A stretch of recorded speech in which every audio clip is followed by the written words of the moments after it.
It's the black guy in the corner, but they'd rather see a on the corner.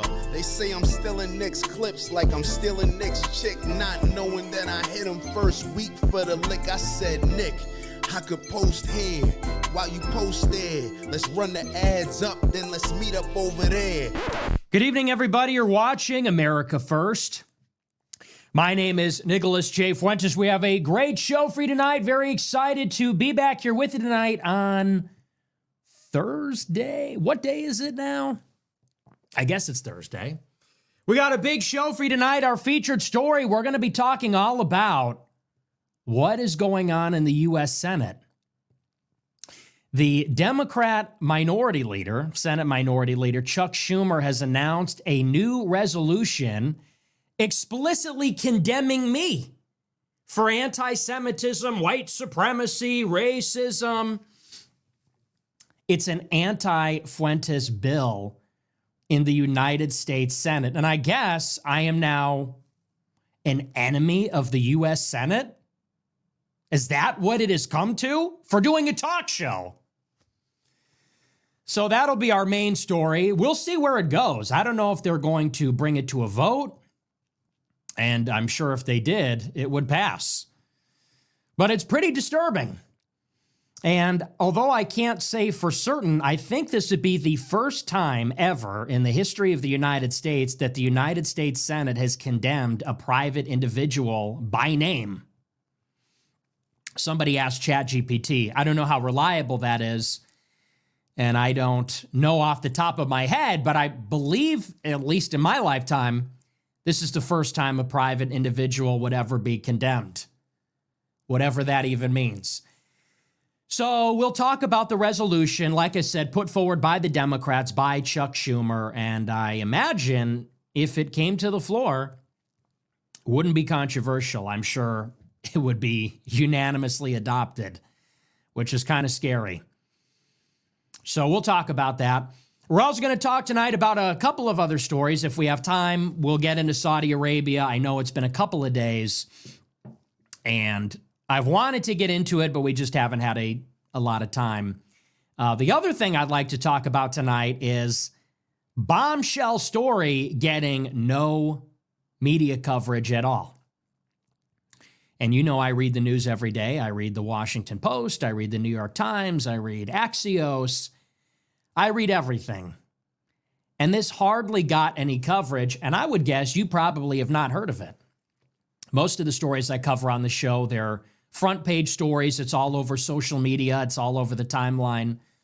This is one that if you're not tapped in, if you're not doing the research, you might not have ever heard of it. And what's more, even if you did, you might not know the significance of it. And what I'm referring to is that this week, our United States ambassador to Israel, Mike Huckabee from Fox News, met with a convicted Israeli spy by the name of Jonathan Pollard. Now, for those that don't know a ton about the history of U.S.-Israel relations, because you're not an anti-Semite, because you're not obsessed with Israel, maybe that name means nothing to you. But if you are initiated, if you do know the score, you know that Jonathan Pollard is one of the most infamous and damaging traitors to the United States of America in history. He is the only spy who spied on behalf of a U.S. ally that was sentenced to life in prison. That's how bad he was. He gave thousands, tens of thousands of documents while he worked for the U.S. government to Israeli intelligence. Documents which might imperil the lives of U.S. intelligence operatives. He was convicted decades ago, served decades in prison. He was pardoned by President Trump in his first term as a favor to Benjamin Netanyahu, where he was then sent home to Israel.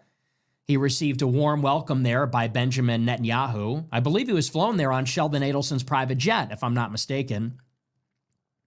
And when he arrived in Israel, he said that he was always loyal to Israel and the Jewish people over the United States, despite working for the U.S. government living inside the United States. He was a dual loyalist. This has been a major source of friction between Israel and the United States, or was when Pollard was in prison. Now Mike Huckabee held a meeting with him, didn't disclose it to the CIA, might not have even disclosed it to the U.S. State Department. Nobody's really sure who knew about it, when they knew about it, who approved of it. The White House says they were not aware of the meeting, allegedly was kept off the schedule so that nobody would be aware of it. But this just speaks to the wider problem that is happening inside this government in particular. The government in general, but this Trump government in particular. How many examples of this do you need to see before you get it and you realize we have a problem? I think about the Israeli government official who was caught in Nevada in a sting where they were trying to find child sexual predators. He was allowed to escape by a Trump-appointed prosecutor, by the Trump-appointed Department of Justice. Remember that only a few months ago? Now this. Mike Waltz was dismissed in the spring because they caught him communicating with the Israeli government using an encrypted messaging app created by Israel.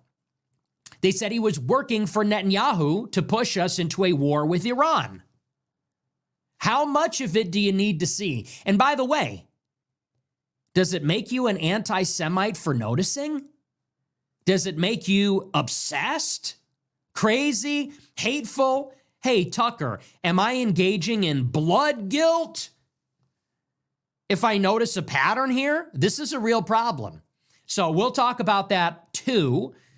Should be a pretty good show. Hopefully we get to everything tonight, as I do want to get into the story about the deal with Saudi Arabia. I guess it's really just more background stuff.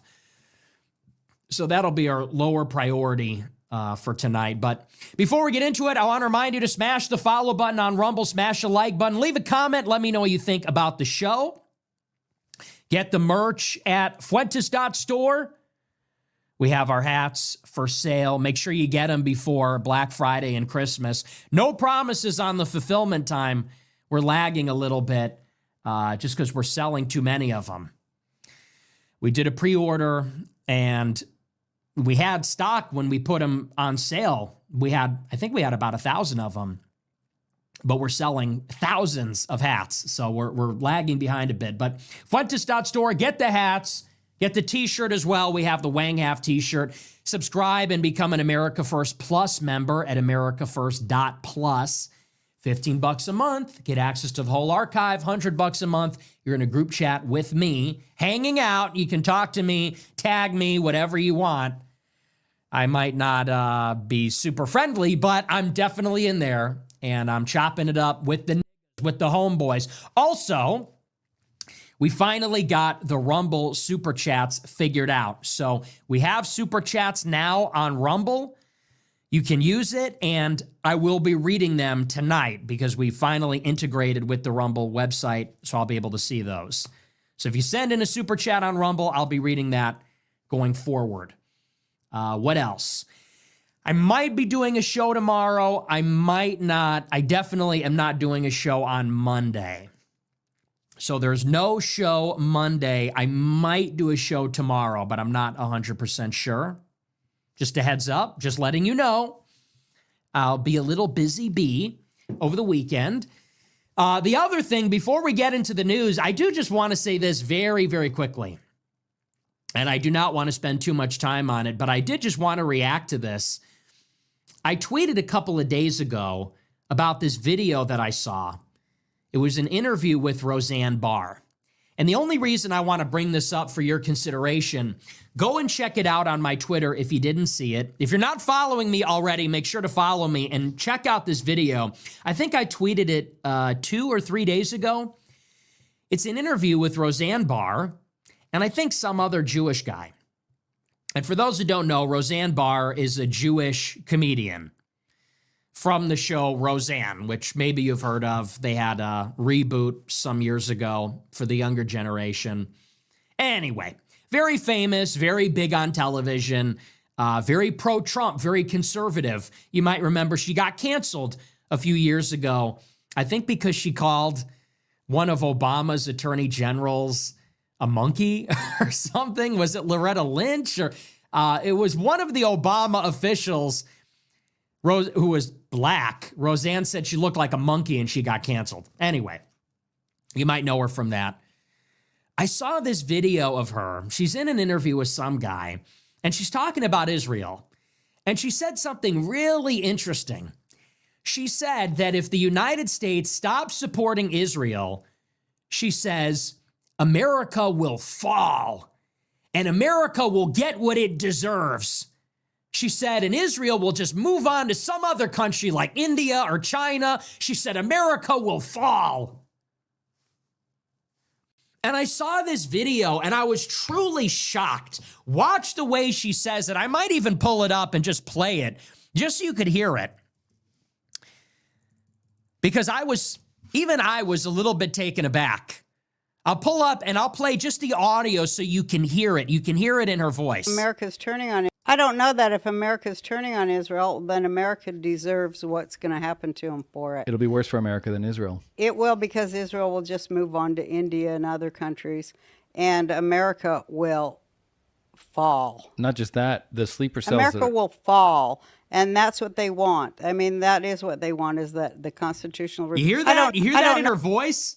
You hear that in her voice, the way she says, America will fall. Well, listen again. I don't know that if America's turning on Israel, then America deserves what's going to happen to them for it. It'll be worse for America than Israel. It will, because Israel will just move on to India and other countries, and America will fall. Not just that, the sleeper cells. America will fall. And America will fall, she says. The reason I play that clip and the reason I even bring it up, I try to show you things like this so you get a feel. Because I can give you the information like we did last night. We could talk about the World Jewish Congress. We could talk about the Tikva Fund. I could give you the information and the history, and that's out there. But I want to give you a sampling, a feel for the Jewish consciousness. And that sounds like a conspiracy theory, but it's really not. There are Jewish people, and Jewish people have a sense of identity, which is different than the sense of identity that white people have. They think about things from a different perspective than we do, like anybody does. Black people have a different perspective of America, for example, because they were brought here as slaves against their will, so they have a very particular view. And white people have a particular viewpoint. Muslims have a particular viewpoint. Maybe they got a chip on their shoulder because of Islamophobia after 9/11. Or maybe they hate the West because they think it's decadent or a crusader state. And I want to just show you that Jewish people have a different perspective also, completely different than Christians, than white people. They have a special affinity for Israel. They have a chauvinism about their own people. It's not every single one, but it's a lot of them. This is part of their culture. And it's helpful to see that. And it's helpful especially to see how ugly it can get. The country, of course, no longer supports Israel. Israel has lost the unconditional support of the American public. And they only have themselves to blame. It's because of their actions. Contrary to what the lunatic Zionists say, it's not because of the Muslim Brotherhood, it's not because of Qatar, it's not because of the Marxist Islamic left. It's because of them. It's because Americans got tired of seeing the brutality of Israel in Gaza. They got tired of the hypocrisy. They got tired of seeing the Israel first narcissism, smugness, arrogance, and hypocrisy also of people like Ben Shapiro. So left, right, and center, especially the young people, are just simply changing their minds. We're looking at what this is, and we don't like it. We're turning away from it. We no longer support it. And you hear somebody like Roseanne Barr, who is ostensibly a right-wing culture warrior, pro-Trump, sort of a fixture in the MAGA scene. She's one of the few pro-Trump celebrities. And you might look at her and maybe you don't even know she's Jewish. You might look at her and consider her, because she was the star of a show about working class people, you might consider her maybe even to be relatable. You might think she's just some working class white person. Oh, she's Jewish? Oh, so what? I'm sure that's arbitrary. I'm sure it has no bearing on her identity or her politics. That's not true. And when you listen to these people, when they tell you who they are, listen to them.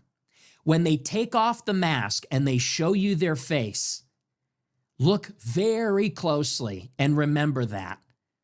America is turning away from Israel. And by the way, that's our prerogative as Americans. We owe these people nothing. We've given them so much already. We owe them nothing more. We owe them nothing, period. It is our prerogative to talk about Israel and to cut the welfare for them and to stop fighting for them. That's up to us. We're sovereign. Now, the way that Roseanne sees that as a Jewish woman, she says, well, if America stops supporting Israel, Israel will go somewhere else. Israel will just go to India. She goes, and America will get what's coming to it. She goes, America will get what it deserves. Then she says, America will fall. And then she doubles down, America will fall. And you could hear it in her voice. It's like she's happy about this. She's glad. Think about the evolution in that clip. She goes, well, if America doesn't support Israel, Israel will do its own thing. Disdain what you can't have. We have contempt for America. If America doesn't support Israel, well, we're indifferent. We don't care. We don't need you. We don't need America. Okay, well, doesn't that kind of show where her heart really is? Like she's indifferent to America? She says, Israel will just go somewhere else. We don't need you. Then she says, and when Israel abandons America, you can't fire me because I quit. When Israel abandons America for another country like India, which is not Western at all, not Western, not white, not Christian, not any, they're not people of the book. She goes, then America will get what it deserves. Yeah. She goes, America will be punished for abandoning Israel. And then they'll fall, she goes. They'll get what they deserve. Whoa, so what happened? I thought these conservative Jews, I thought they loved the West. I thought they loved the West and they don't like Muslims and the third world. I thought they loved the West and we're Judeo-Christians. And Judaism is the foundation of Western civilization and we're all people of the book. Well, what happened to that affinity? Oh, so you're telling me that if America stops protecting and donating to Israel, that Roseanne Barr is first indifferent, then contemptuous, then actually rooting for the destruction of America in 15 seconds. If that's the case, she's gloating. She goes, America will fall, like the Jewish witch that she is, like the that she is. She goes, America will fall. You could practically see her rubbing her hands together from the shtetl, from the ghetto. She's over there, America will fall, like she's casting a spell on us, like she's cursing us. This country, which opened the door for Jewish refugees from Europe, opened the door to your ancestors, opened the door to your refugee ancestors from Eastern Europe, from Russia, from Central Europe. We rescued you, we saved you, then we built your country for you, we defeated your enemies, we funded it, and now that we don't want to fight yet another war on your behalf, now that we want to cut the cord, now you're rooting for our destruction? You say you'll just take your business elsewhere? You say America will fall, they'll get what they deserve. That's what we deserve? I'm reminded of the snake poem from Donald Trump. Oh, pretty woman, you knew damn well I was a snake before you let me in. America harbored these people as a refuge. They fought using our Constitution, using our religion for their own civil rights, for equal opportunity, equal rights. They ascended up the ladder. And then they used their power to help themselves. And when America said, you know what? You're abusing the system. That's not playing by the rules. You're not abiding by the same social contract that the rest of us are. Then they turn around and say, oh, well, we'll just go somewhere else. We'll go somewhere else, and we hope that you collapse. That's what you deserve. Don't you understand the adversarial relationship here? Don't you understand that we're set in opposition? There's a tension here. It's not friendly. It ain't friendly. There is no affinity. If there is, it isn't mutual. Whites, Europeans, Christians, Americans are decent. We pride ourselves on being tolerant, welcoming, loving, friendly. We say, hey, maybe we're not in favor of immigration, but some of these people, despite their differences, they seem all right. We share common values, and at the end of the day, we all just want to have schools for our kids and save neighborhoods and blah, blah. Americans are decent. This is not decent. This is indecent. This is evil. This is reprehensible. This is disgusting. Roseanne Barr comes here, becomes a big celebrity, makes a fortune, but she never sees herself as American. And if America abandons Israel, some other country that's got nothing to do with us, she's now rooting for us to be destroyed. She says Israel will we'll just find some other country to go live in and get money from. She goes, and America will be destroyed, and that's what they deserve. Who are these people? Who do they think they are? Well, they tell us they're God's chosen people. There are Nobel laureates. There are geniuses. Without us, without them, we would all be a bunch of medieval peasants. We would be a bunch of, they tell us all the time. They all do. They tell us, yeah, without us, you guys would just be a bunch of peasants. You guys would be knuckle dragging sheep herders, and you'd be in the Stone Age. They tell us. They're not our friend. And when you see someone like Roseanne Barr say that, you realize, I don't care what she believes on anything else. This woman is not loyal to America. She hates our people. She hates our religion. She hates our country. And your mentality needs to be, that fuck her. Sorry for the language, but this is my country. This is our country. We're decent people. This is our civilization. How dare you? You live here. Get out. How dare you? You come into our country. You come into our neighborhood. You make money off of our market. And then you go around saying America will get what's coming to it? Because you think you're owed even more? You think you're owed even more money, more wars, more American lives dead in the Middle East? How dare you? And Americans need to grow the balls and the spine and stand up to people like this and say, you know what? You're done. You know what? You're done. Get out. No, sorry. No more warmness. No more friendliness. You fucking get out of our country with that attitude. She says America will get what it deserves. Who talks like this? Al-Qaeda? Who talks like this? The communists and the Zionists. The only people that would talk about America like that are people that hate America. Think about what America has done to me. I got put on a no-fly list. I got subpoenaed. I was the most hated man. Someone tried to kill me. I still love this country. I've said that for years.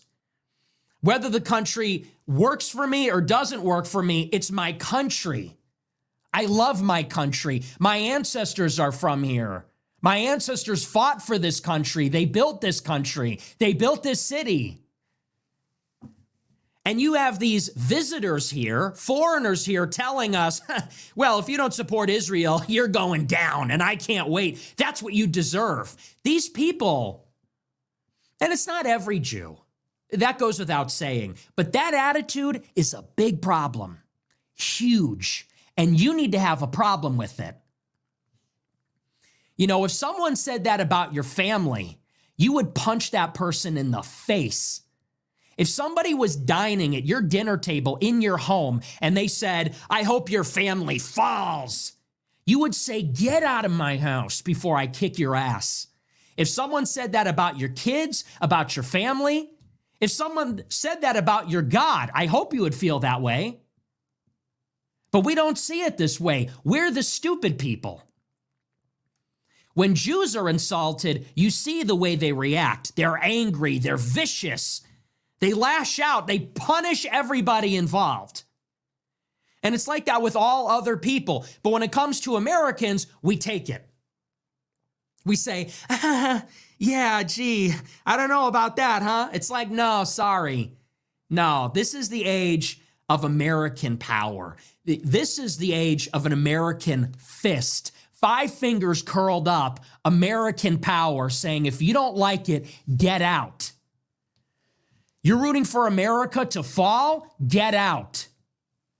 How dare you? And it's at this point, it's you're with us or you're against us. You are with America or you can go home. And that goes for all of them. That goes for the Somalis. That goes for the Venezuelans. That goes for, yes, the Zionist Jews. If you're out there saying, if America doesn't work for my little clan, my little desert clan or whatever, then I hope America's destroyed, you need to leave immediately. You should be picked up and escorted out. She says America will get what it deserves. How dare you? Disgusting pig. It infuriates. And you know what? She is what she is. She's a disgusting, hateful human being. We're not hateful. This is righteous indignation. We love our country. How dare you insult it? She is what she is. I'm not so much angry at her. I'm angry that Americans aren't angry. I'm frustrated that Americans take this from Shapiro, from Levin, from Loomer, from Roseanne, from all these different people. They have contempt for us. They hate us. They hate you. They hate your kids. They hate your grandparents. They hate you. They say things like, you have Jew hatred in your DNA. They literally hate you in your bones. They hate the blood coursing through your veins. And people want to accommodate them? You should feel insulted. You should feel betrayed. You should feel threatened. And you should be angry. Not hateful, never cruel, never violent. But you should have the courage of your convictions. You should have the sense of justice. You should have enough love and respect for yourself and for your own country to stand up for it. And say, with an attitude like that, I think you'd be happier in Israel. You disgusting pig. And that goes for Mark Levin, that goes for Loomer, that goes for Shapiro, that goes for Roseanne. That goes for all of them. When Ben Shapiro says the number one guarantor of my loyalty to America is America's support for Israel, disqualified, get out of our country, bro. Goes for all of them. And where's the sense of indignation? I tell you what, I hear that stuff, it just makes my blood boil because you can hear it in her voice. You can hear the contempt. There's like a richness in the tone of her voice. She goes, America will fall. Evil, like she's evil. That's evil. She's cursing our nation. The nation is our mother. The nation, and not to sound, I know that sounds like Nazi rhetoric, but it's like, this is our home. This is our home. Our ancestors bled for this. This is a great place. This is the greatest place on earth. This is the pinnacle of our civilization. And she's rooting for all. When she says America will fall, she means that. They mean that. Listen to them when they tell you who they are. They say Babylon fell, Egypt fell, they say Rome fell, and they say America will fall too. And you know what comes with that? Catastrophe, suffering, weeping and gnashing of teeth. They want this country to be destroyed. They want us to die. They want everything we love to be destroyed. When she says America will fall, what if we said Israel will fall? What if we went around saying, I hope Israel gets destroyed? Could you imagine? But they say this freely. They say this here freely with no consequence. That needs to change. That needs to change right now. The way people better be careful talking about our country that way. This is the United States of America. That means something. It still does, and you should feel proud of your country. And when people insult it like that, they shouldn't feel like it's so easy. She goes, America will fall. It will fall. And we tolerate a disgraceful person like that within our borders. That's when I'll use that rhetoric. People say, I'm noxious. They say, I'm noxious, I'm despicable. Let's get it straight. The difference between me and them, I love this country. So for all Megyn Kelly and the doofus at Heritage, they want to condemn me and say, he's noxious, he's reprehensible, he's despicable. Yeah, well, I love this country. There's no question about that. I love this country, and I love God, and I love Jesus Christ. And last time I checked, we live in the United States, and Jesus Christ is God. Can't say the same about these others that everybody's so afraid of offending all the time. They don't love this country. They don't love our God, but nobody's got anything to say about them. It's not okay. So I saw that. She quote tweeted me and said, well, you went on a date with the furry. Yeah, haha. Get out of our country, you fat pig. Anyway, I see that kind of stuff and it just makes me see red that this is tolerated. For all the promises of MAGA and America First and Trumpism, it's almost like people don't really believe it. They say it, but they don't act like they believe it. I believe it. Anyway, so that's that. But I do want to move on and, get into more of this stuff. This is what I'm talking about. It's like I'm being told that I'm the problem. I think that this is the problem. Like this is going on and it's been going on. And I call it out and people say, hey, don't call it out too hard. It's like it needs to be acknowledged that this is a problem. I think Donald Trump should deport Hassan Piker and Roseanne Barr. I think that we should take all the Ilhan Omars. Here's your compromise. Let's take all the Ilhan Omars and Hassan Pikers, and let's take all the Roseannes and the Ben Shapiros. Let's get them together. Let's put them on a ship, and let's send them back to the Middle East. Here's the new law of the land. Love it or leave it. Love America or get the fuck out. You're loyal to America only, or you can go to whatever country it is that you're loyal to. Whether it's some Muslim country or whether it's Israel. Maybe that's a compromise everybody can get behind. We're always being told about Ilhan Omar and the Somalians and clan warfare. Yeah, that's a problem. But you know what else is a problem? These people like Roseanne and Shapiro on our own side.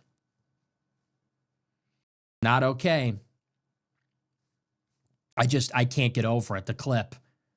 America will fall. It will get what it deserves. We tolerate this behavior in our borders. We are not a serious country. Could you imagine? Could you imagine going to China and saying, China will fall? Like they would kick you out. They would arrest you. Could you imagine going to the United Arab Emirates or going to Russia or Israel? Could you imagine going to Israel and saying, Israel will fall because it doesn't love Jesus? They would arrest you. It's insane. But the West, and by that I mean Europeans and Christians, do not have the self-confidence to stand up to this. We need to, and the young men need to. The young men need to take personal offense. Those are fighting words. They need to take personal offense. When Josh Hammer, with that ugly face, that ugly, disgusting face, he's an ugly man, inside and out. When Josh Hammer goes and says Europeans have Jew hate in their DNA, you can never be friends with a person like that ever in your life. someone says you have Jew hatred in your DNA as a white person, you can never be friends with a person like that. Get as far away from people like that as possible. Those people are your enemy. If they think that your genetics make you hate them, then they want to hurt you in your life. Oh, and I'm the evil one, right? They say that I'm the bad guy, but no one wants to talk about that. You know, the Atlantic doesn't want to talk about that. The New York Times doesn't want to talk about that. The Guardian doesn't want to. The Free Press doesn't want to talk about that. He said he loves Hitler. So what? Hitler is dead. You hate America today, and you live here. And as long as people are talking past that, I mean, that's why I'm popular. But anyway, we're going to move on. We're going to get into our featured story tonight, which is this resolution by Chuck Schumer. And this is a story in the New York Times about it. Today, the Senate Minority Leader, Chuck Schumer, the top Democrat in the U.S. Senate, who's a Jew from New York, announced a resolution specifically condemning me for anti-Semitism and white supremacy. This is the story. I'll read it. It says, Senate Minority Leader Chuck Schumer announced on Thursday that he will introduce a resolution condemning neo-Nazi influencer Nick Fuentes and his white supremacist views after President Trump declined to condemn him or Tucker Carlson's platforming of him. Schumer announced the move while criticizing Trump's comments from over the weekend, in which the president noted that Carlson has said good things about him over the years and defended his decision to host Fuentes on his show. After calling Trump's remarks disgusting, Schumer warned that anti-Semitism in the United States has reached a dangerous tipping point. Jewish Americans are facing threats, harassment, and violence at levels we have not seen in generations. He said for Donald Trump to continue to excuse and protect the spread of Nick Fuentes' ideology confirms what many of us have long said: white supremacy and anti-Semitism are taking deep roots within the Republican Party. Just as we saw from the leaked text of the Young Republicans and administration officials, the Nick Fuentes saga on the right reveals that anti-Semitism and white supremacy have been growing with disturbing currency within the right wing. Schumer said his resolution will be focused on rejecting Nick Fuentes and his views, condemning Carlson's platforming of hate, and anti-Semitism and white supremacy wherever and whenever it occurs. He said, I hope my Republican colleagues will join me in this effort and co-sponsor this resolution. Calling out anti-Semitism should not be a partisan issue. He said, when we refuse to condemn anti-Semitism, we stay silent and fail to reject anti-Semitic rhetoric. When we normalize hateful figures spewing disgusting anti-Semitism, this is when anti-Semitism spreads. This is the Senate Minority Leader. This is the United States Senate. How many times? Take a shot every time he says anti-Semitism. Is this all the government actually cares about? Because that's certainly how it seems. It seems like Republicans and Democrats, the only thing that they care about is that. On both sides. Like Chuck Schumer is right. It isn't a partisan issue. It's both parties. The GOP is in power. And currently, it is a priority for the Department of State, for the Department of Health and Human Services, for the Department of Homeland Security, for the Department of Labor, for all of the federal departments and agencies to fight anti-Semitism. Department of State is going through all of the visas. Every visa holder in the United States is having their social media reviewed for anti-Semitic content. The Secretary of Health and Human Services declared anti-Semitism a public health crisis. The DHS Secretary has been firing people who criticize Israel in a memo. That's all they care about. And in the U.S. Senate, the Democrats are passing a resolution condemning anti-Semitism. Let me ask you this. When Charlie Kirk was shot in the neck by a gunman whose identity we may not even know, was there any kind of outcry condemning the violence from Chuck Schumer then? Did we get resolutions in the Senate? Did we get a mobilization of the departments and agencies? Or did people basically just forget and move on immediately? How about the war in Gaza? You've got an actual genocide, an actual ethnic cleansing. And by the way, that's government officials talking about it. You've got their finance minister and national security minister in Israel saying, we're going to kill them all. We're going to deport every last Palestinian. We're going to take their land. We're going to kill them all. You've got members of the U.S. Congress like Randy Fine that have said the same thing. Kill them all. There's no innocent Palestinians. Think about the things in the country that are tolerated. The things that we tolerate. The political violence from the left, the mass migration, illegal and legal, the genocide in Gaza, which we support, the kind of hateful rhetoric we see from Republicans about Palestinians, about a genocide that we're paying for. And this is what the Senate is getting behind. And by the way, think about even the non-social issues, like, for example, I don't know how nobody can afford a house.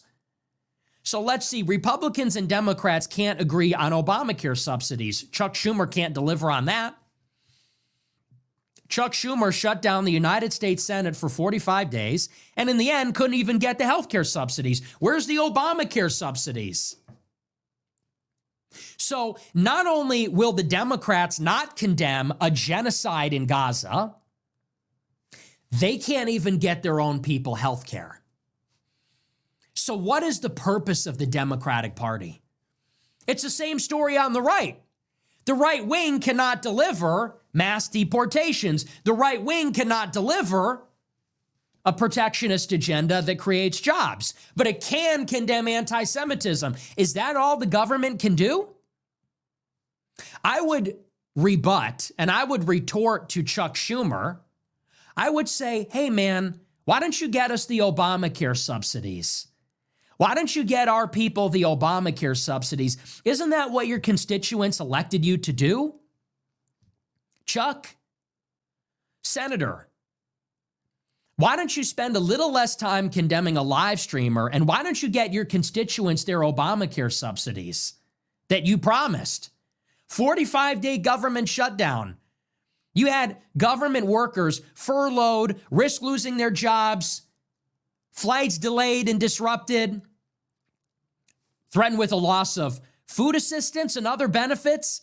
And in the end, you didn't even deliver. You didn't even get the Obamacare subsidies, something that, by the way, I support. But you are going to propose a bill condemning anti-Semitism. To this day, Israel bombs Lebanon, Gaza, the West Bank with impunity. They kill journalists. They kill international observers, peacekeepers, innocent people in violation of all their various ceasefire agreements. No condemnation of that from the Democrats, from the U.S. Senate. So what is it that you actually stand for ultimately? Because it seems like a lot of hypocrisy. Seems like a lot of hypocrisy, a lot of lies, false promises. And it's like that on both sides. This is why I said the other night, why don't we have populist Republicans and populist Democrats that just solve problems? Just solve problems for Americans. And by the way, I am willing to compromise with the left, 100%. I'll work with anybody. I saw the track AIPAC people. It's some progressive woman and some progressive gay guy. I'd work with them on shutting down AIPAC in a second, in a heartbeat. Same goes for Anna Kaspari and Cenk Uygur.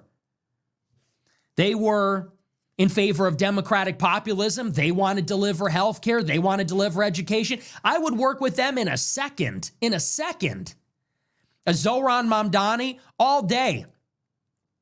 That's why I said we need to rethink and realign our politics based on what actually matters and what matters to us. We have to drop the wokeness arguably on both sides. We have to drop the wokeness on the left, which is anti-white and obsessed with immigration, basically throwing the borders open. They have to get rid of the tone policing and language policing.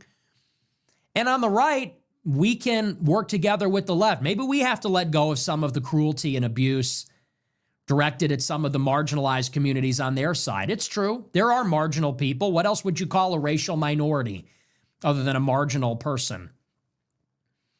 I'm okay with living in a society where we, as long as we close the borders, we can take care of everybody in the country. We can figure out how we can all get along together, as long as there is a consensus agreement that we can put America first. But what I see from the Trump administration and from the Democrats is neither of them are willing or able to actually do anything for people, for the actual people. And this is the evidence. Chuck Schumer opens the government with no Obamacare subsidies after they funded the Trump government earlier in the year without a fight at all. But now he wants to put forward a bill on anti-Semitism. Really? So which constituents are you working for exactly? You can't condemn the genocide in Gaza on behalf of your many Muslim or progressive constituents or even Jewish constituents that have a problem with it. You can't deliver on Obamacare, but you're obsessed with it's anti-Semitism, white supremacy, that's a grift. That's just a race hustle. You're just a race hustler. That's just a load of crap. You can take your resolution and shove it up your ass. No one cares. And the same is true on the Trump administration. What are they doing? The Trump administration has deported 300,000 illegal immigrants to date. There's nothing massive about that. 10 million came here in 4 years. They deported 300,000 in a year. The Trump administration extended the corporate tax cut. No tax cut for the middle class, no infrastructure bill, no jobs, nothing. 50,000 jobs down in October. They won't even release the data. But they're subsidizing AI and eradicating regulations for AI and cutting the corporate taxes. And they're giving contracts to little tech, all their Silicon Valley donors. Policing anti-Semitism. And again, from both sides, you're getting a lot of talk. You're getting Stephen Miller LARPing his Goebbels, talking about hippie boomers and, you are nothing. We don't like the third world. And on the left, you've got Chuck Schumer bitching about white supremacy and anti-Semitism.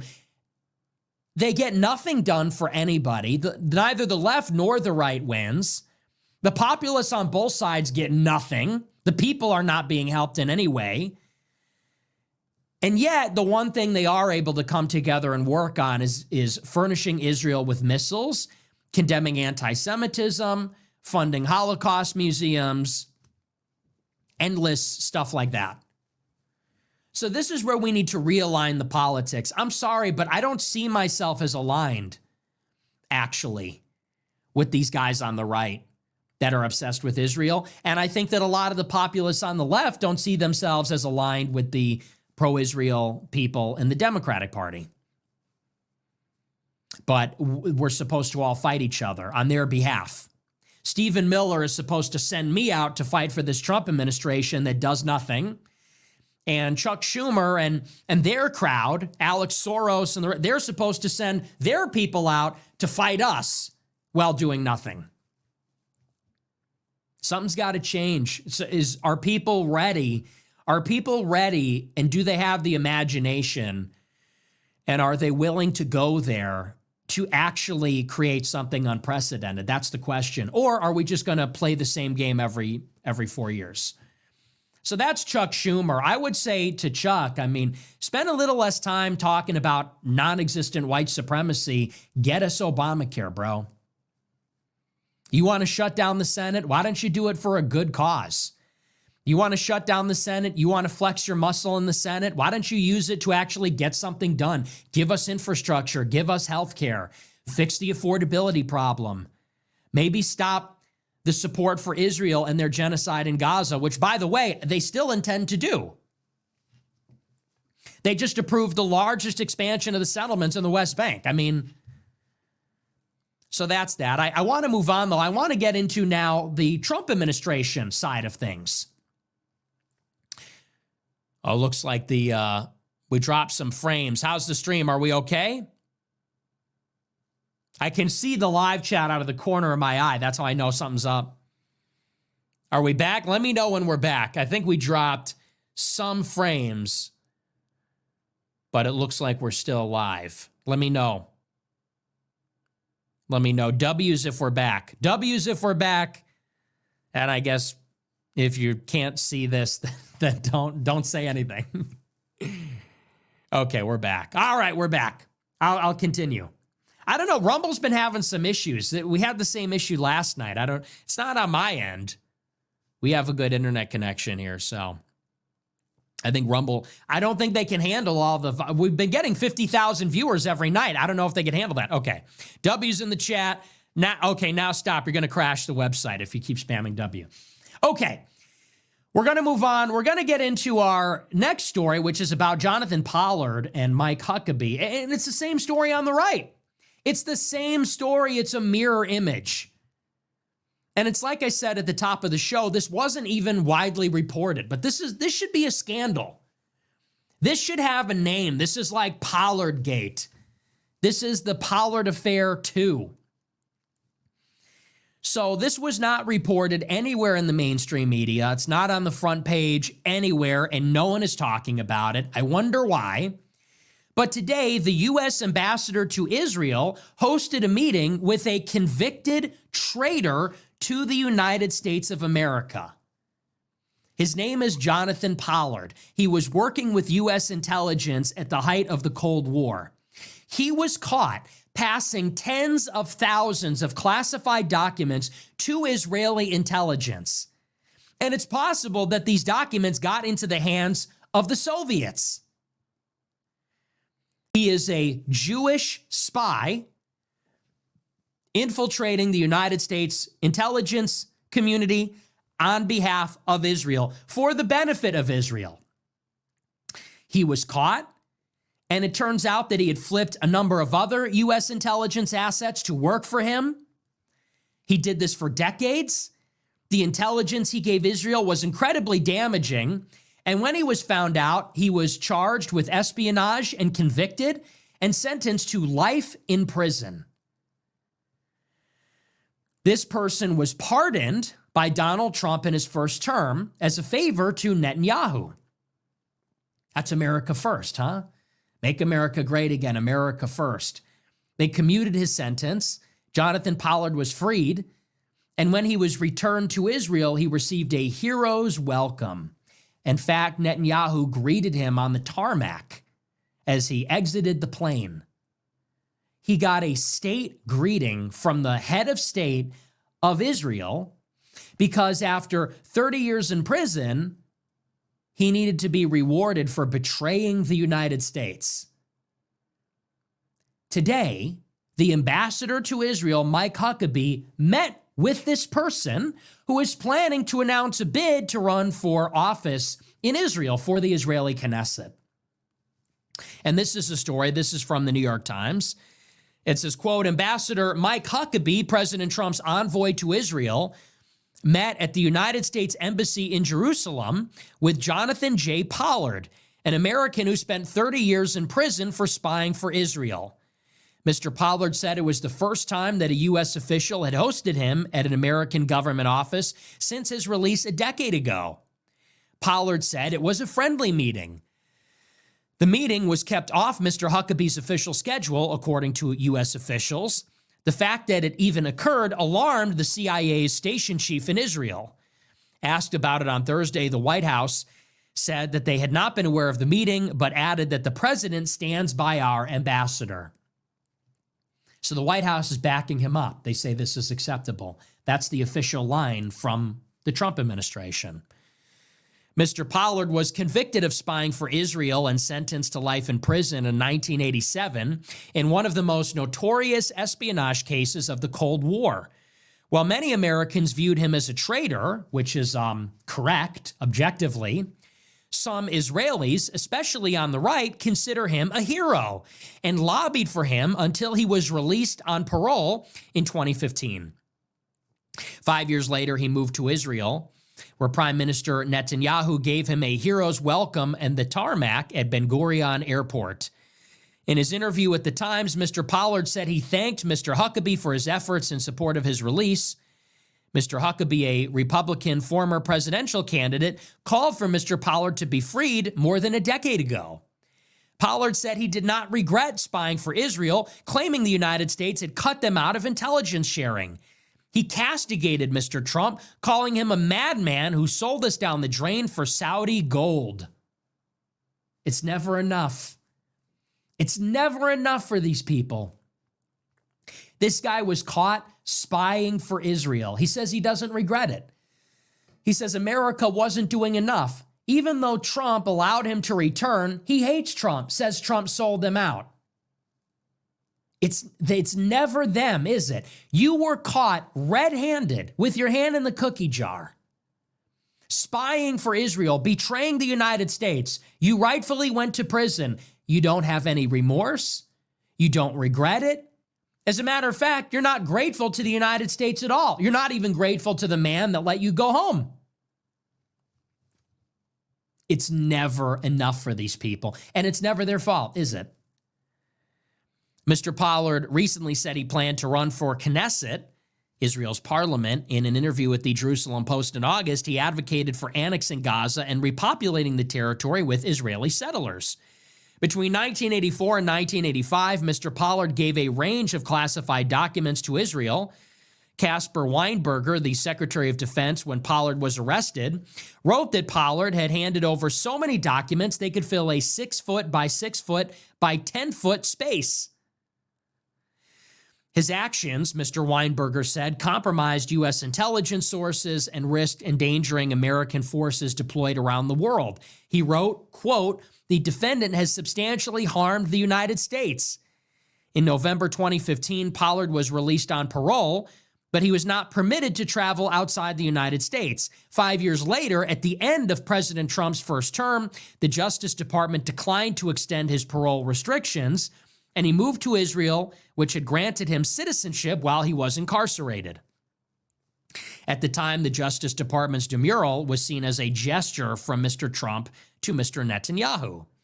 He also pardoned Aviam Sela, a former Israeli Air Force officer who recruited and handled Mr. Pollard, although he was not extradited to the United States. In his interview with the Jerusalem Post, Pollard declared his loyalty was to the land of Israel and the people of Israel without exception. He said, "Just as certain members of the Trump administration profess America first, I wholeheartedly embrace an Israel first doctrine, and I went to jail for that for 30 years. Okay? So they're giving the game away. Here you had a Jewish guy in the 80s working for the United States, and he and all his friends were betraying the United States on behalf of Israel in what they call themselves their Israel first ideology. They have no remorse, no regrets, no affinity, no loyalty to the United States. They're only and exclusively, without exception, loyal to Israel. They materially harmed the United States on behalf of Israel. We are helping them, and when they are freed, Israel welcomes them, embraces them, gives them citizenship, congratulates them. They get a handshake from the Prime Minister of Israel. What else would you want to call this other than Israel first? What else could? That's what they're calling it. That's what they're explicitly calling it. This is the Trump government that, by the way, today met with this person. Mike Huckabee is a U.S. citizen. He's a Christian, former governor. He's representing the United States of America in our relationship with Israel. And he's in Israel meeting with an Israeli first traitor that we imprisoned for 30 years in a friendly meeting. How is this acceptable? How is this America first? Where's the condemnation? Where's the outrage? Seriously? And this is not a one-off. It's like I said at the top of the show. Let's go over Trump's first year in office really quickly. So Trump is inaugurated on January 20th. 2 weeks later, Benjamin Netanyahu visits the United States and demands that we bomb Iran. We later find out that our national security advisor, Mike Waltz, is using an Israeli encrypted messaging app to coordinate with Israel's Prime Minister Netanyahu. And he was charged, they claim, that he was working on behalf of the Israeli government to push the United States into a war with Iran on Israel's behalf. He was then fired when they found this out. Then, over the summer, an Israeli government official traveled to Las Vegas for a defense technology conference. He was caught in a sting operation by the FBI, which was going after child sexual predators. The Trump-appointed U.S. attorney in Nevada, who is Jewish, let him escape, let him return to Israel because they did not confiscate his passport. And the FBI, the DOJ, declined to restrain him, refuses to extradite him. So he returned to Israel without any incident. Now, you have Mike Huckabee, the U.S. ambassador to Israel, meeting with an Israel First traitor, Israeli spy that harmed the United States in Israel in a cordial, friendly meeting, which the White House approves of. This is all in the span of 1 year. All of this in the span of 1 year. Now, you're telling me that if I acknowledge and notice the pattern here, that makes me a hater? I'm now obsessed with Israel, I suppose. I'm an anti-Semite, I suppose, a Nazi, they say, for noticing this. According to Tucker Carlson, if I create this pattern, I notice this, he says I am charging the Jews with a blood guilt. I'm holding them collectively responsible for noticing that this keeps happening. I would say this is just a striking betrayal of America First.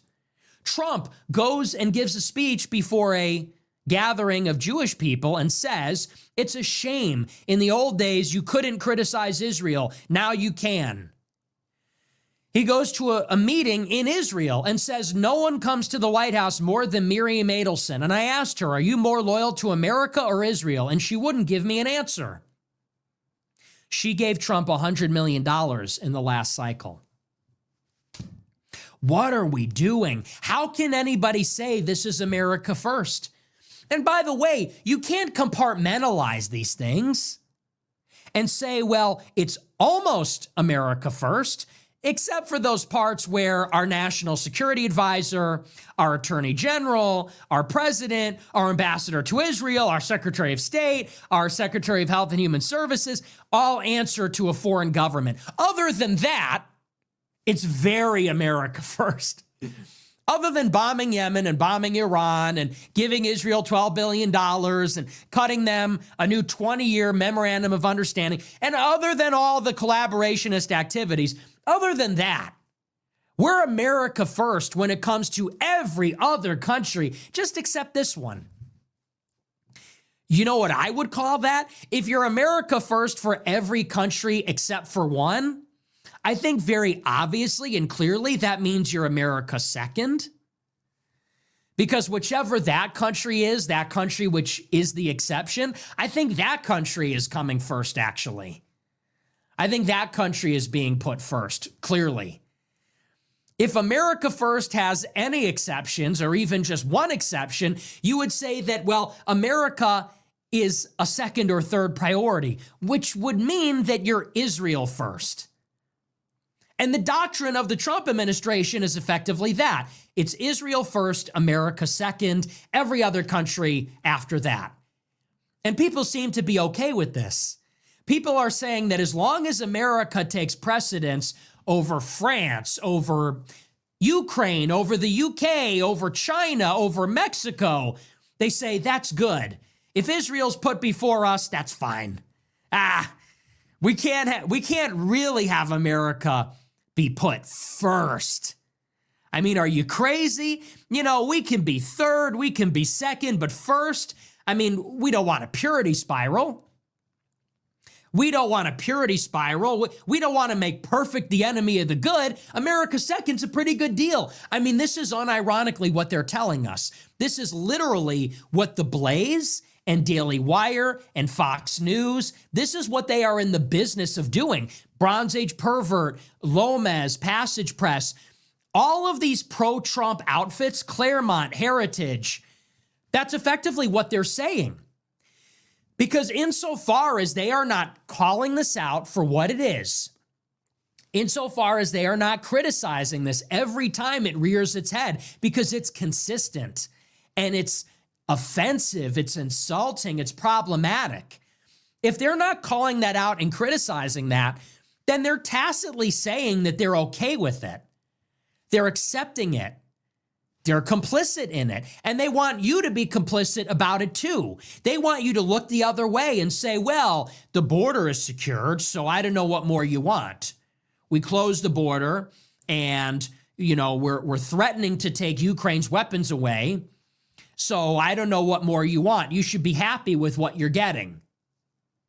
So their business model, Glenn Beck at The Blaze, Ben Shapiro at Daily Wire, Rupert Murdoch at Fox News, Joel Pollak at Breitbart, they want to sell you on a version of MAGA that is hostile to Muslims, hostile to illegals, hostile to NATO, hostile to every country, but submissive to Israel. And there's a word for that. It's called America Second, Israel First. And they want you to swallow that as a compromise. And if you dare to insist, as I do, not so fast, if we're not first, we're last. If we're not first, I'm not voting for it. If we're not first, it's a betrayal. They want to turn around and say, you're purity spiraling. You're purity spiraling. You're obsessed with Israel. You're making perfect the enemy of the good. I only care about America, not Israel. Okay, well, Israel is being put first, and the doctrine is America first. Not America second, not America before every country except Israel. It's America first. And what does that look like? Very simply, we're going to cut foreign aid to every country. Not every country except for Israel, which is what the State Department did earlier this year. It means we're not going to have a national security advisor that is collaborating with the foreign head of state. We're going to have a national security advisor that's loyal to America.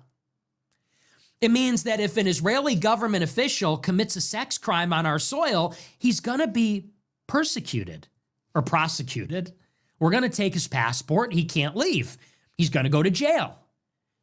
It means that our ambassador to Israel is going to represent American interests to Israel, not Israel's interest to us, by meeting with the anti-American Israeli spy that hurt our country. That's what that looks like, and we're not getting that. And the reason we're not getting that, let's be very clear, it's not an accident. I don't know how else people think these things come to fruition, but it's not an accident. These are not mistakes. These are not slip-ups. These are not oopsies. Oops, we let this Israeli government minister escape. Oops, we met with an America-hating Jewish spy. Oops, our national security advisor is loyal to the prime minister of Israel. These are not slip-ups. These are not oversights. This reflects how the system works. Who chose these personnel? Who chose Mike Huckabee? Who chose Mike Waltz? Who chose Pam Bondi? Well, maybe Susie Wiles, maybe Miriam Adelson. The donors, the party. That's who chose the personnel. The party is infiltrated from top to bottom by people that either ideologically put Israel first or they're Jewish and they just are Israel first. And so you've got people that are being bribed or they're true believers, but they're not putting America first. And that's why up and down the administration, up and down and side to side, this is what you get. covering the Epstein files, letting these people escape, all this kind of stuff. This is why you're getting it with no fewer than a dozen or a half dozen Trump administration officials and personnel. So it's a big problem. It needs to change. How do you change that? The American people have to apply pressure. And that's where we need to go in and say, we will not tolerate this. If Miriam Adelson is cutting checks, that means you owe her something. That means you're going to put Israel first. We can't vote for that. If you're putting Mike Waltz as the national security advisor, Pam Bondi as the attorney general, we've seen what they said in the past. They're super pro-Israel. They always have been. That's not America first. We can't vote for that. We have to actually criticize it, and there needs to be some force behind it, which says this is going to become a problem for you in the midterms. This doesn't work. You're not delivering. You promised us America first, but now you're working for them and not us. You're not delivering. And you're going to get wiped the fuck out in the midterms. There was a poll that came out from Marist this week. It said Democrats are up double digits in the generic ballot. That means that if people in the poll are asked, which party would you vote for? Because of course there's 530 some elections. They say Democrat by 15 to 20 points. Republicans are going to get wiped out. And why do you think that is? Because the administration is a joke. It's filled with people that are not putting America first. They're not working for that agenda. Kristi Noem is more worried about anti-Semitism and allegedly about Corey Lewandowski and his private parts. Allegedly, it's rumor in D.C. that's going around. I can't verify that. But she's more worried about anti-Semitism than she is about mass deportations. Rubio is more worried about whether a visa holder criticized Israel than he is about bringing the troops home. RFK Jr. is more worried about anti-Semitism, it seems, than he is about seed oils, Red 40, the dye, all that kind of stuff. And that's why Republicans are turning against Trump. The base is saying, what's going on? You won the popular vote. You won the Electoral College in a landslide. You received the mandate. And then you appointed all these Israel firsters. Susie Wiles brought him in. The donors paid for it. Who do you really work for here? That's not what we voted for. Well, it certainly is. I told you that in advance, what you voted for. But they sold it under false pretenses. That's what it is. And people are trying to create a wedge out of this, and they're saying, if you talk about these issues, you're going to divide the Republican Party. Listen, we're going to stop with this idea that the American people demanding America first is the problem. If the Republican Party finds America first to be a wedge issue, then the Republican Party should cease to exist. It's the victim blaming. Who do you represent? You represent us. You need to put us first. If you don't, we won't vote for you. And then they turn it around and say, well, you're hurting the party. We're hurting the party? You don't work for us. Why would we vote for you now? But that's how they're trying to frame it. They're saying this big debate is going to divide Republicans and we're going to lose and the left is going to win because of that. Well, who cares? If all Republicans can do is be a slave to Israel, I could give a shit if they lose in the future. You know, they're telling us, oh no, the GOP is going to come apart. They're going to lose. Who cares? If we're going to be an America last party or America second, let's say, the Democrats are America last. The Republicans are America second. Well, I believe if you're not first, you're last. So it really does not make a difference to me. And if that's a wedge issue, then so be it. Lose. You can lose. And the pro-Israel people, they can deal with President Zoran Mamdani. I don't give a 6 of one, half a dozen of the other. You can take your chances with them. And so will I guess. So that's Mike Huckabee. The U.S. ambassador to Israel, in a twist of fate, rather than representing our government to them, he seems to be representing their government to us. And he's our ambassador. Make that one make sense. An Israel First spy who explicitly says, I'm Israel First, a traitor to the country, and this administration dares to call itself America First. What even is that? Does that not vindicate everything that I've said? How could you continue to vote for this? Like, I don't get how people cannot clearly identify what the problem is, which is this government is criminally corrupt and treacherous to its own people. How many times do we need to watch this movie play out? It happened in the first term too. They let this guy go home in the first term. They pardoned his friend. They moved the embassy. They ripped up the nuclear deal. The Lubovichers were all over the White House. Jared Kushner brokered the Abraham Accords. They got everything they wanted in the first term, and we didn't even get a border wall. And here we are again. No mass deportations, but Israel's doing better than ever. Affordability, non-existent, but $12 billion more for Israel and another MOU. And people want to say, why is Nick Fuentes so popular? Why is he winning? I guess it's the economy, they say. I guess that these angry young men are disillusioned by the lack of good-paying jobs. No, we want our country back. I'm the only one that'll stand up for America. Everybody wants to stand up to white men. Everybody wants to stand up to white supremacy and hatred and bigotry and whatever.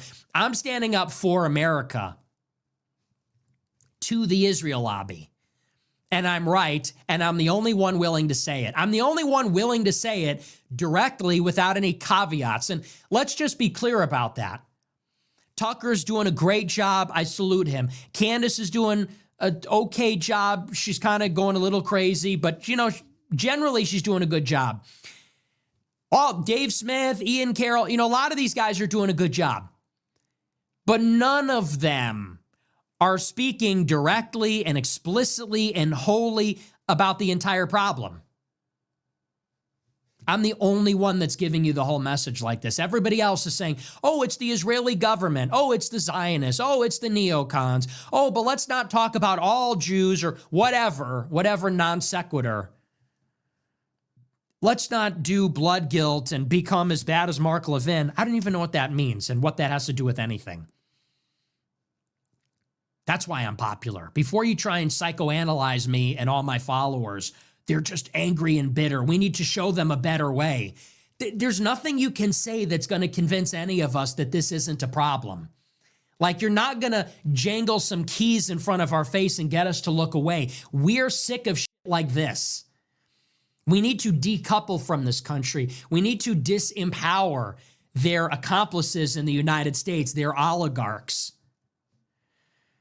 That's what needs to happen. And no, we're not saying that because we're angry about the economy. We're saying that because it's a giant problem. It obviously is. This is obviously hypocritical, wrong. That's why they have to lie about it and cover it up.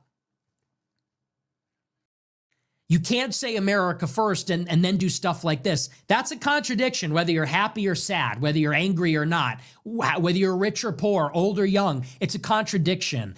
It's a humiliation. It's a betrayal. That's just objectively true and happens all the time. It has happened throughout this second term. And people are wondering, what do we have to do to get through to people? You elect Trump on America First. You go to stop the steal. We vote for him again the third time, or you people did. And it's always the same. Republican, Democrat, it's always the same. And people are saying, is it even possible that we can have it our way? Or are we just, do we have no independence and sovereignty from these fucking people at all? And people hear this and they go, yeah, you're right. And Tucker and Megyn go, ooh, who hurt you? It's like, nobody hurt me. This is bullshit. That's the part I'm really getting, if you can't already tell, that's the part I'm really getting bothered by. Because it's like, I don't know what their end game is. I don't know what Tucker's deal is, but he seems to be trying to psychoanalyze me. He's coming at me saying, who hurt you? Oh, I'm so sorry that happened to you. I'm not asking for your pity. truly. I'm not asking for your sympathy. I'm asking you to get in touch with reality and stop telling me that the state of Israel isn't Jewish. Like, I didn't come to that conclusion because I'm a bitter and angry and sick person. I just read what they write. I watch the news. I pay attention. This is bullshit. Everyone agrees. I'm not a hateful guy. I'm not a cruel guy. I don't want to commit a Holocaust. I don't want to round everybody up and hurt them. I just want this to stop. I want our independence. I want our sovereignty.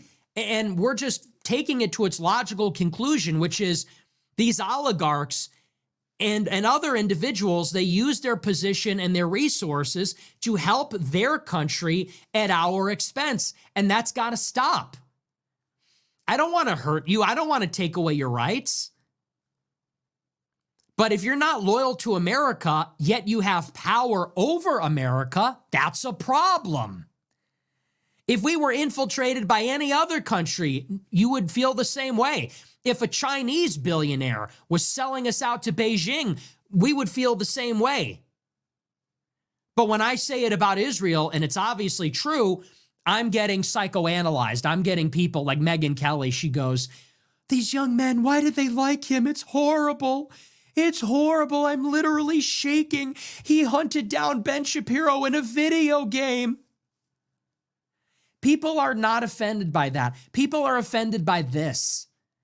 The U.S. ambassador works for Israel. He's meeting with a traitor.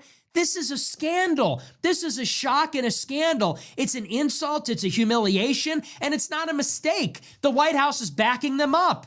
Trump appointed this person, knowing what he is. And it's being covered up. There'll be no accountability and no consequences because this is systemic. This is a systemic problem. It's humiliating. It's insulting. We're the greatest and most powerful country, and yet we're being held hostage. We're being sold America first, and this government is doing it to us. They're putting Israel first. It's hypocritical. It's a betrayal. It's just downright wrong. This is not right. This is bullshit. And it's a real problem. And it's not the first time. It happens again and again with Mike Waltz, with Mike Huckabee, with Pam Bondi, all these people. That's all they care about. And I'm the only one that seems to be willing to take it there. And all I've been saying for years is, listen, I'm right. I'm right about this. Everyone's jumping on the bandwagon now, and now they want to tone police, and now they want to say, oh, well, let's not get carried away. We got a long way to go before anybody's carried away. People are starting to draw lines. We got a long way to go before we even approach the line, buddy. Long way to go. It's like America, think about it this way. This problem has been going on for generations, that the ADL has been holding us hostage, that AIPAC has been stealing the elections, that we have been furnishing Israel with all these weapons and support against our will. It's been going on for generations. Okay? And right up until a year ago, you weren't allowed to talk about it at all. You were not allowed to think it, speak it out loud. You weren't allowed to oppose it, God forbid. And if you did, all these people would cancel you. Benny Johnson, Charlie Kirk, all these douchebags would cancel you. Until last year.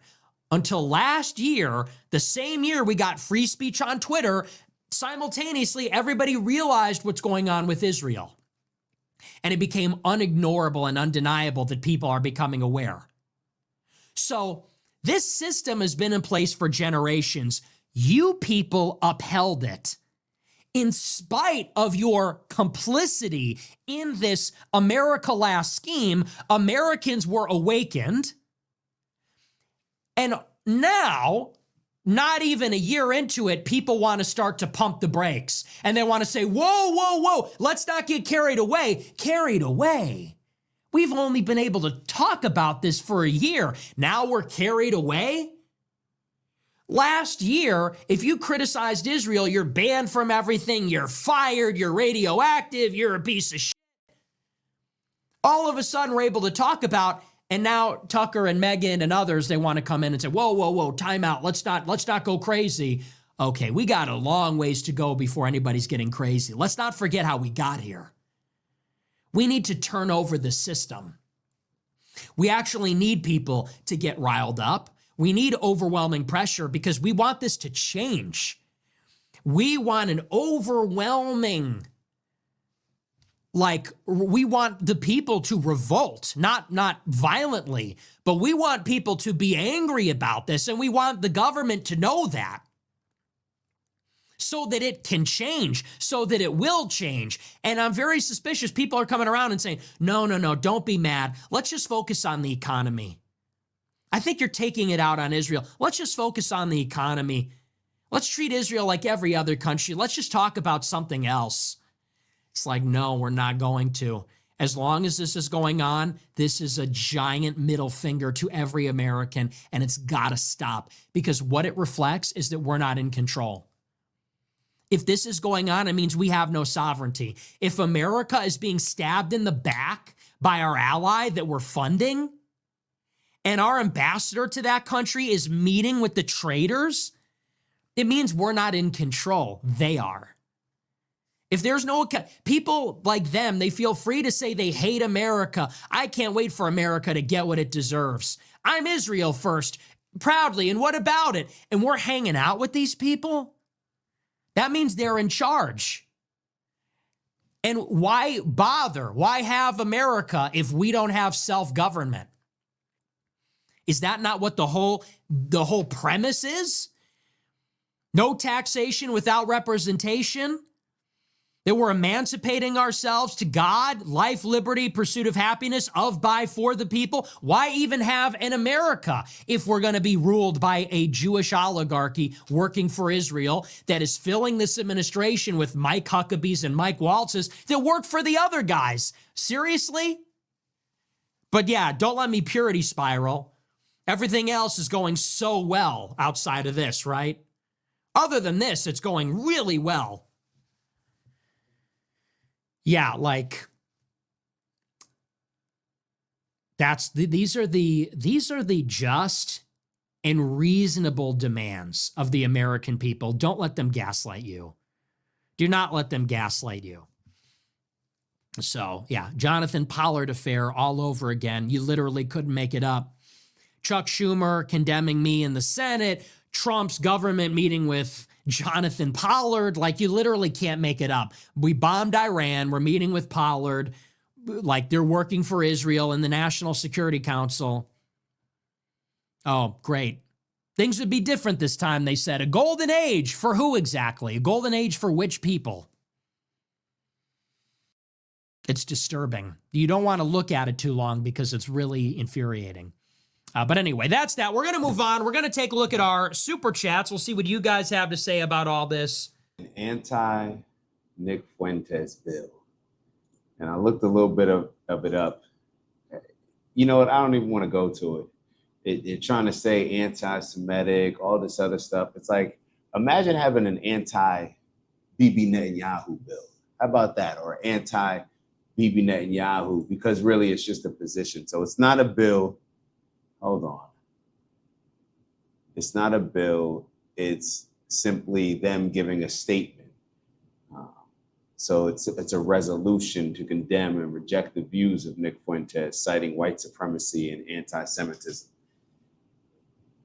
It's actually mind-boggling because when we think about white supremacy, and I say this a lot when it comes to Black people, how we're always talking about white supremacy. But then when you actually look at the numbers in America and look at the different Americans and how they're doing, white Americans are in the not in the bottom, or in the middle. I think they're directly in the middle. Out of about 15, Black Americans are at the bottom, and I think white Americans are at around 7 or 8. You know who's at the top? Well, I'll tell you who's not at the top, because Jewish Americans are not on the list. It's Indian Americans, and Jewish Americans, I believe that they're both bringing in around 140,000, around that number per household. But and that's another point, because it's like, are you a race? Are you ethnicity? Are you a religion? Because it seems like on these type of maps, you can pick and choose when you're going to be designated a race because you weren't on that map. But neither here nor there. We don't know who put together that graphic, not the map, the graphic. Well, let's move on. Let's move on. Let me take a look at these notes. Let me actually make sure that this computer's plugged in before it dies.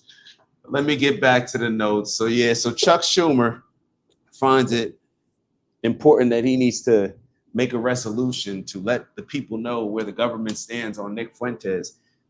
How many people has Nick Fuentes killed? How many genocides has Nick Fuentes created? How many wars has Nick Fuentes gotten America in to where America lost thousands of people and killed hundreds of thousands? I'm not sure the amount of troops that we lost. How we decide to categorize people, I'm realizing how much that plays into the indoctrination that we're taught growing up. It's just like this white supremacy thing. Like, we've fallen so victim to it. And this is what I was going to say earlier when it comes to Black people. It's like, have you ever heard somebody playing sports? I'm trying to beat the 8th place team, or I'm trying to beat the 8th place or supremacy. The 8th place team has supremacy. Like, what are we even talking about to even say white supremacy? White Americans, which I think it's being shown right now, and this is kind of who Nick Fuentes speaks to, the disaffected young white men. White Americans are not thriving in America the way that other countries are, the way that other Americans are with other backgrounds. It's just not that. Jewish Americans are. And when we see what's going on when it comes to our government, like, this stuff cannot just be ignored. Like, why do you expect us to just ignore this? It's right in front of our face.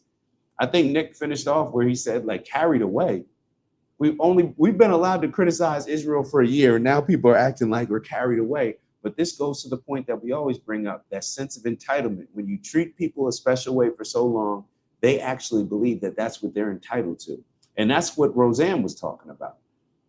Here you have America, who's the only reason why Israel is able to do the things that they do in that region. And I think Bibi Netanyahu has made this very clear. Very clear. That's why he's always running around saying, hey, they look at y'all as the big Satan and us as the little Satan. Well, why, Bibi Netanyahu? We're not close to them. We're not, our borders are not touching each other. So why would those countries look at us as the big Satan and not look at y'all as the big Satan? That's the whole point. Y'all couldn't do anything in that region without us. That's why those countries, according to you, hate us more.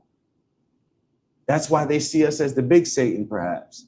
So when you have Roseanne say that statement, which is the audacity and nerve of people to feel like they can say certain things, and that's where the entitlement, you keep allowing people to play with you, and they will, and now it becomes harder to check them when they need to be checked, because you've never checked them for their entire lives, and now they're moving forward thinking that, hey, this is just how I move.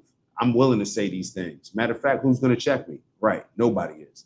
So when Roseanne says she feels contempt towards America because we no longer want to support them, it's like, damn, you're not appreciative of all this support that we've been giving you this entire time. It reminds me of when you can let somebody borrow money 10 times, 11 times, 12 times.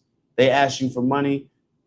By that 5th time, by the 3rd time, 4th time, it's like they start to feel like, oh, I'm entitled to this. So now on that 13th time, when you say, you know what, I don't got it. Doesn't matter the reason. I'm telling you, I can't do it. How about that? Forget I don't got it. Nah, I can't do that. Now they're upset. Now, what are you going to wish me to go broke after I just let you, hold money that you never probably paid back for the last 12 times? Now you're wishing on me to go broke because I say no one time. This is the attitude of people like Roseanne. America's gonna get what's coming to them. Like And then you wonder why people are becoming what you categorize as anti-Semitic, which is just calling out the BS, calling out the fact that we don't want to support Israel, and we definitely don't want to support an ungrateful Israel. We don't want to support when people are going to be looking at it like, oh, America's going to get what's coming to them. They'll just move on to India, I think she said, or another country. And I actually do believe that that's what will happen. If America decides to no longer support Israel, how we've currently supported them, they'll just work with another country who doesn't mind causing havoc in that region, and they'll work out a deal and it'll go from there. Perhaps that should be a wake-up call for our American politicians and Americans overall. All right, let me get to the notes. Praying on my downfall. It's like the WNBA. You know the WNBA is subsidized by the NBA. Without the NBA, the WNBA couldn't exist. It's subsidized by the NBA. Imagine if the NBA 5 years down the line or today wanted to say, you know what, we've been subsidizing y'all for years. You know, we want to pull back and maybe, you know, figure out, you know, you guys, you know, and handle it on your own. Or we want to stop the contract here. We're not looking to renew. How about if they said that? Would the WNBA players feel entitled? Well, actually, they would. I actually do believe that they would. They would start calling out the NBA, saying that it's wrong, how they're responsible for elevating basketball overall, and how that leads to the NBA ratings, because without the WNBA, then young women wouldn't feel. Y'all know how this would go. Y'all know how this would go. There's a certain amount of ungratefulness that comes into play when people start to expect the things that you're doing as a favor. They become entitled to it. Let's keep going. So Nick then went on to talk about the populist parties and how he was saying, you know, why don't populists in each party come together to emphasis on these words to solve problems? In other words, what our politicians are already supposed to be doing, coming together to solve problems. And I was actually a bit surprised when Nick said he would work with Sank. He said he would work with Anna. I believe he mentioned a few other people. Then he mentioned Mamdani. Nick said he'll work with Mamdani. I wonder how a lot of y'all Groypers feel about that, right? I wonder how the Groypers feel about that. Actually, I wouldn't be surprised if what I'm doing right now is I'm thinking about in my mind, like, why was I so surprised? And why when Nick said that, even if I wasn't surprised, I was like, oh, perhaps it just, it brought me some internal joy because, right, my Black boy joy, perhaps it brought me some internal joy. The fact that he's willing to go to whatever side is willing to come together with the common understanding of putting Americans first. Why else would he say Mamdani? He said it, not me. But I like it because it's breaking through the party lines. It's causing a lot of chaos. We need chaos right now, but we need it to work in our favor. See, in this chaos, usually the powers that be, because they're organized, because they're slick, because they have intentions of looking to control us, they're able to benefit from the chaos in ways that are detrimental to us. But now we can benefit from this chaos with all y'all on the wrong terms, all y'all seeming like y'all not following the script. You know, I'm sure the powers that be that pay all the people to, you know, I'm talking about the people that control the puppets. I'm sure the masters are looking down disappointed and like, look at them, man, they can't figure this out. Unless this is intentional. It's so sloppy, it actually does feel a bit intentional. But I'm glad that Nick is able to break those barriers. Look, I don't care about Republican. I don't care about Democrat. I don't care about red, blue, just like if it was Bloods, Crips. I don't care about any of that. Who's going to actually put the community first and advance and elevate the community? How can we come together? There's going to be certain things that I have to give up to gain, and there's going to be certain things that you have to give up to gain. I think I remember Tom Sowell saying that. Thomas Sowell, shout out the GOAT, one of the GOATs for sure. And he was saying, like, there's no solutions, only trade-offs. Our politics has become Democrats presenting their solution, Republicans presenting their solution. So they fight and neither solution gets done.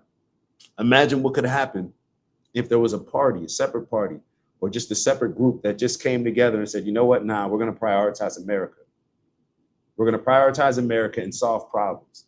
So now we have Ro Khanna and Thomas Massie coming together to execute on something that everybody was scared of doing. But now all of a sudden, everybody's behind. That's all it takes, perhaps. Somebody willing to set the tone and stand on business. And this isn't the first time that Thomas Massie has done it. So I want to be clear. And he gets credit for that because perhaps everybody wasn't on board with Thomas Massie and supporting him in the way that we're supporting him now when he was getting trashed by Trump years ago.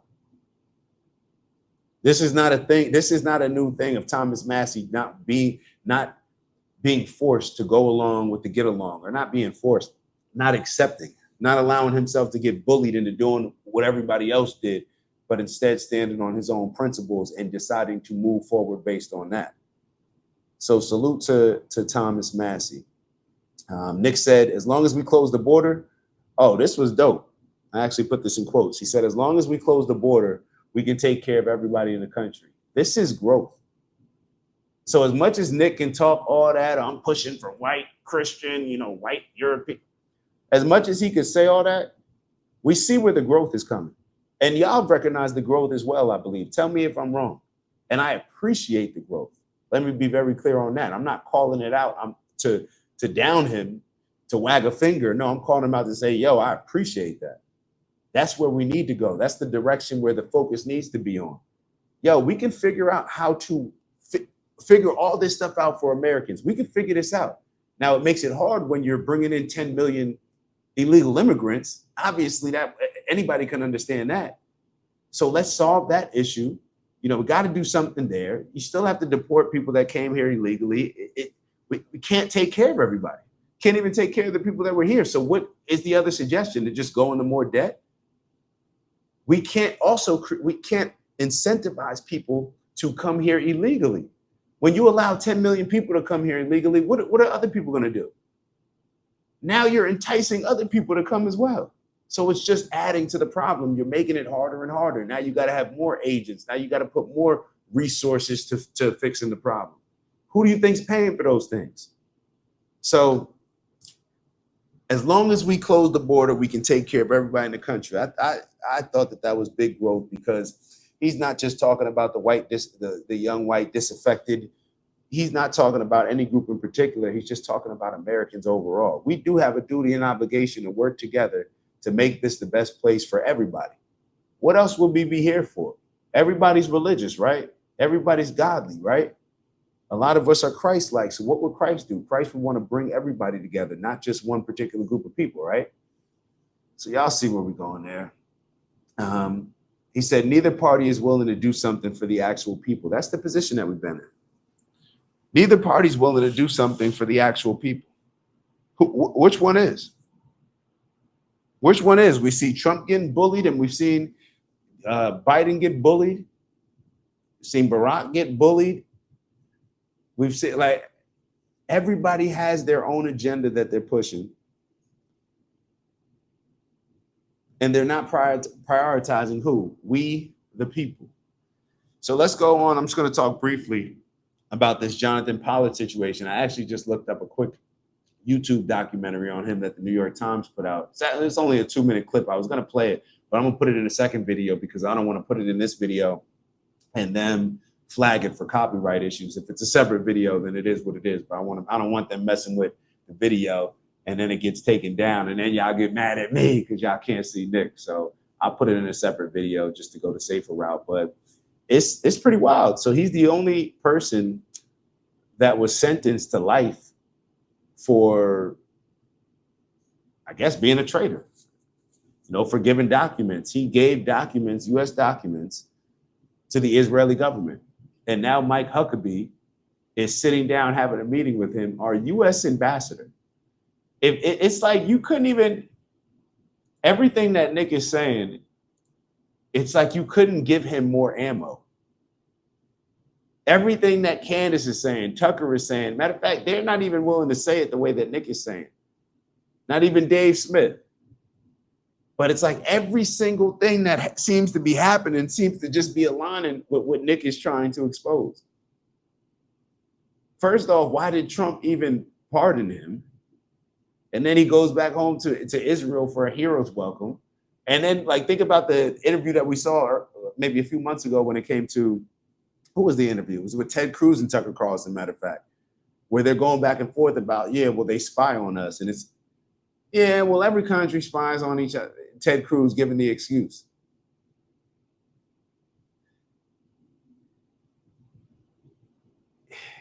When you allow people to get away with everything, then they think they're entitled to do everything. And they're going to constantly push the limit until you decide to finally just say, all right, enough's enough. Enough's enough. There's no reason why a U.S. ambassador, in my opinion, I mean, just from what I know, maybe limited, but just looking at it from, you know, this little chair in the apartment in our studio, right? It doesn't seem like the U.S. ambassador to Israel should be taking meetings with somebody who was the only person given life for being a traitor, who Trump pardoned, and now you're not even letting the Trump administration know that you're having the meeting, because based on the few things that I looked up, you know, they're saying that they didn't know that he had the meeting, but I could easily see Trump saying, hey, have the meeting, but if it ever gets found out, then, you know, I got to deny it. Don't put it on your schedule. So I'm sure it could have been something like that. Who knows? The point is that he's meeting with him. So it's just something that should be addressed. It's something that we should hear more of a story about. Why are we not hearing about that?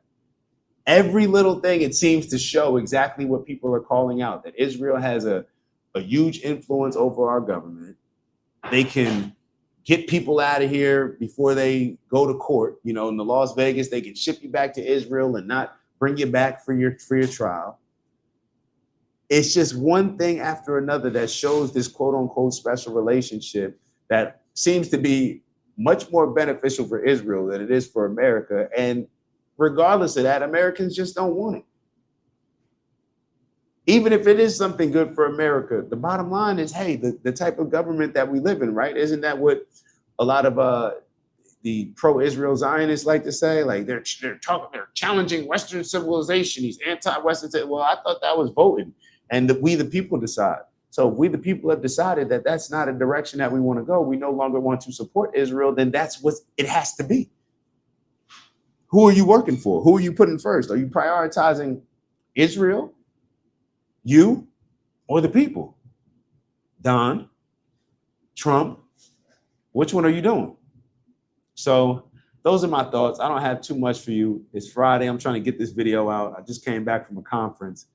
Let me try to get this out as soon as possible for y'all. My apologies if I didn't have longer remarks, but it's more of the same.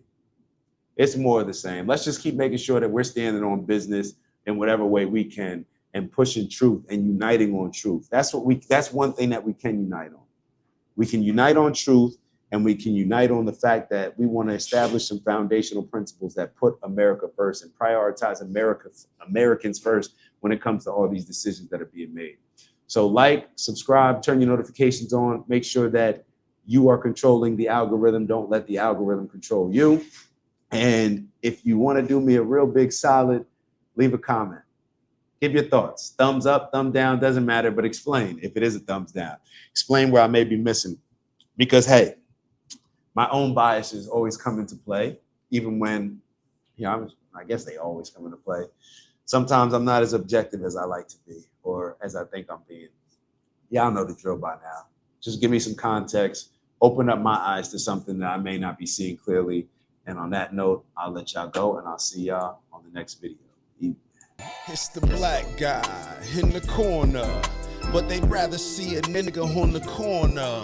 They say I'm stealing Nick's clips like I'm stealing Nick's chick, not knowing that I hit him first week for the lick. I said, Nick, I could post here while you post there. Let's run the ads up, then let's meet up over there. Let's figure out a split that's honorable and fair. Tell me where you trying to take it. Bro, I'll meet you there. 1600 Penn, Wash, DC. Swear I saw the vision riding through the DMV. I envision prayers, but I could do VP. Hillbilly, Elegy, fuck, I look like JD. Shout out my cheat code, Dave and Karen raised me. And my big bro, a nuclear family. And they don't like that. Strong fathers in the crib, BLM for that. LBJ Society created all that. Victimhood mentality, I can't embrace that. And everything they taught in school, assume it's all cap. Everything I said I'd be, I am that. Everything I said I'd be, I am that. Everything I said I'd be, I am that. Ain't no introduction, just some fun facts. In case you were wondering, I am that. I know you heard me hit it 3 times for Dr. Umar. Shout out to Umar, man. We ain't kicking nobody when they down. And shout out to everybody that continues to show love, support, appreciating the message that I'm giving y'all along with the bro Nick's message. We gonna keep pushing, man. And shout out to the haters too, cause y'all in the comments heavy too. y'all the ones that gave me the inspiration to create this song. They kept saying like, who's the random black guy in the corner? I am.